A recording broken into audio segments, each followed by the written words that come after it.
দেখুন বন্ধুরা, আপনাদের জন্য একটা নতুন রেসিপি রান্না করব চলে এলাম। সব রকম মশলা দিয়ে জিরে বাটা, টমেটো, পেঁয়াজ, গরম মশলা সব রকম দিয়ে বাটি চচ্চড়ি বানাচ্ছি। দেখুন, আপনারাও বাড়িতে বানিয়ে খাবেন। 50 গ্রাম হেনা আমি দেখুন, কালারটা আসছে দেখুন, লাল টকটক করছি।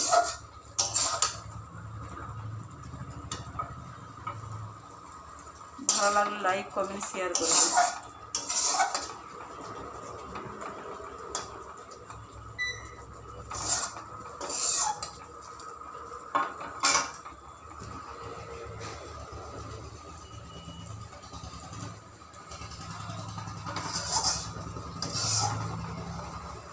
প্রচণ্ড মাথায় ঘি হয়েছে, প্রচণ্ড মাথায় ঘি।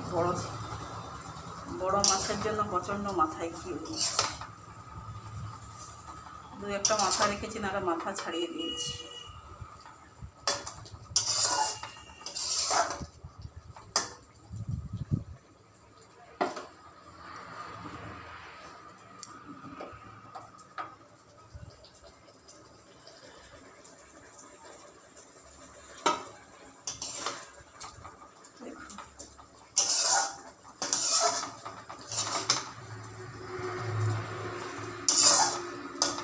এবার নামিয়ে নেব, হয়ে গেছে।